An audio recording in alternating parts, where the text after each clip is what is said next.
How do you know when your son has reached sexual maturity? For both boys and girls, that point in time is represented by the end of puberty. So for girls, that's about 14 years old, and for boys, it's about 15 years old. What that means is that if they have reached sexual maturity, that they are now capable of participating in the conception of a baby. It's easier to figure out that timeline for girls because it's usually represented by when they start having consistent menstrual periods. It's not as obvious for the boys, but there are some signs you can look for.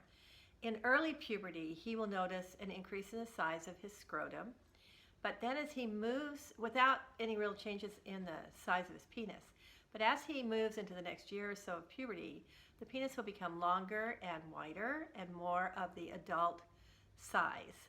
Also, the pubic hair that was just fine and kind of isolated at the base of the penis will now become thicker and darker and extend across the entire base.